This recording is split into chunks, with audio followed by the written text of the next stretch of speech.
So isang magandang araw sa ating lahat mga idol, no? So medyo matagal-tagal tayo hindi nakapag video kasi medyo busy na kasi sa ating kunting negosyo yung mga street foods. So dito muna tayo mga idol sa ating medyo yung farming natin sa ubas kasi dati naka-vlog tayo ng about sa grapes, no? So ito ngayon 9 months old na tong vines natin dito pero rootstock lahat. So kailangan na natin siyang, kasi ang ginawa natin, gumawa tayo ng ganito, nilongganisa natin yung mga kasi markot natin siya dahil gusto natin na magkaroon tayo ng marami pang seedling. So ito ngayon magto 2 months old na tong markot natin. So kailangan na natin tanggalin at saka yung sayon niya kasi nagmarkot tayo dito. Then mayroon na siyang mga ugat, kung makikita niyo may ugat. Ito. So ito yung pagkat markot natin dito sa may mayroon tayong linagay na sayon. So ito siya, nag-shoot na yung sayon na nilagay natin. So dapat putulin na siya para umusbong na tong sayon. Yan. So ito yung gagawin natin ngayon mga idol, mga bay. I-harvest natin lahat. Yan. So dito mayroon na tayong kinat dito. Ang iba mayroon ng usbong. So dapat malagay natin siya sa seed bag para makaugat siya ng maayos bago natin sa i-transfer dito sa iba, kasi yung iba natin na bansot gaya nito, yung katawba hindi lang malaki.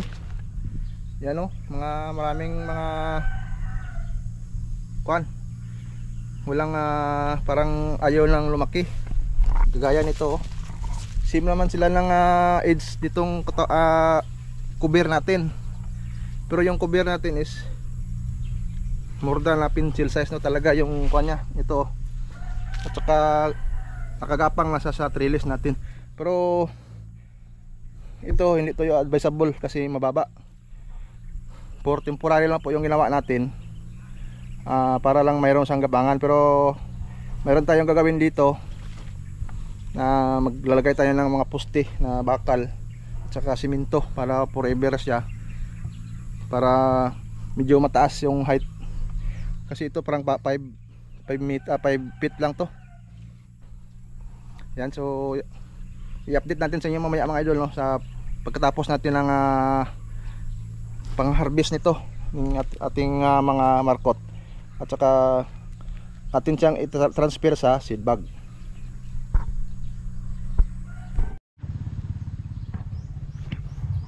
So ito na yung ginawa natin mga bay idol. Pinutol natin dito yung main trunk ng ating rootstock. So ito yung sayo natin is Joy. Ito Joy.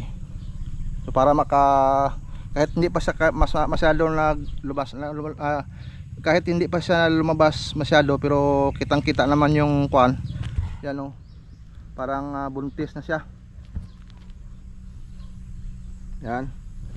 So medyo malaki na kasi yung rootstock natin. Dapat mapabunga na natin to ngayong taon. So try natin to 1 month kung ano ang resulta. Yan. So dami pa tayong gagawin dito. Ito, lahat yan putulin natin yan. Meron nang malaki na yung ugat. So minarkot natin to siguro na sa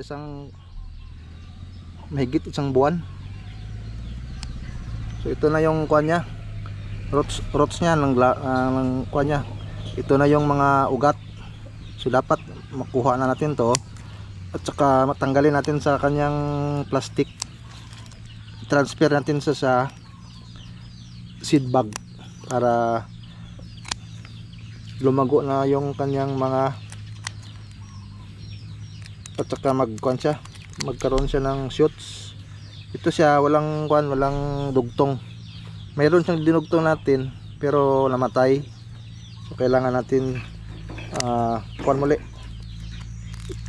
iseed lang muna natin siya, lagay na sa seed bag, at saka kung mayroon na tayong mga sayon, pwede natin siyang dugtungan. At least mayroon na tayong rootstock na pwede nating itanim kaagad kapag mayroon na siyang sibol, o mayroon na tayong dinugtong dito. So ito, dandahan lang tayo muna kasi medyo mura pa yung ugat, baka masira. Yan o. So maganda talaga kapag nakamarkot sa itong kukupit. Solid kukupit lang po yung ginamit natin. Yan.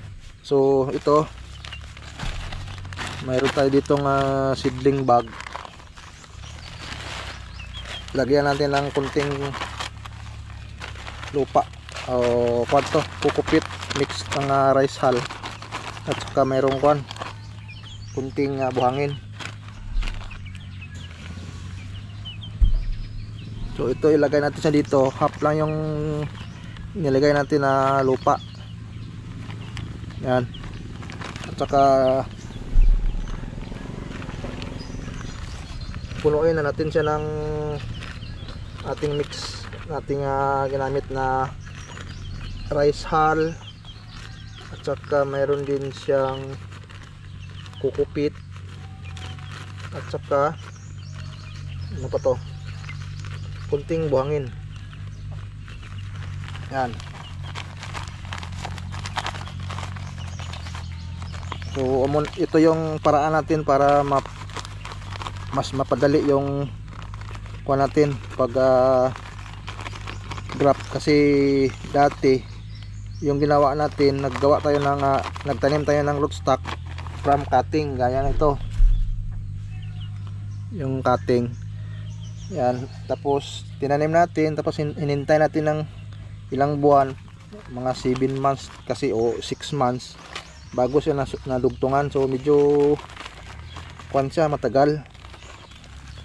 So mas maganda to dahil pwede na tayong magdugtong kaagad dito pagdating ng kung mayroon tayong anytime, pwede natin siyang dugtungan. Yan, kasi medyo malaki na yung pinili natin na mga natin yung cuttings, at saka mayroon din siyang ugat lamang kasi mas mabilis na yung development niya kasi mayroon na siyang ugat.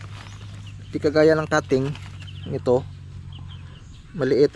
So hintayin mo pa na magka pencil size siya bago natin siya madugtungan, kasi mostly yung pinapadala ng mga cuttings is pencil size. So ito more than pencil size.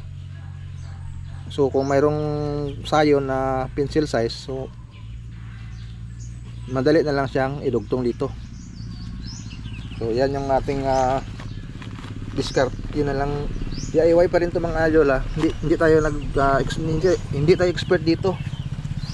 Kumbaga patsamba pa rin tayo. So yan lang muna mga idol.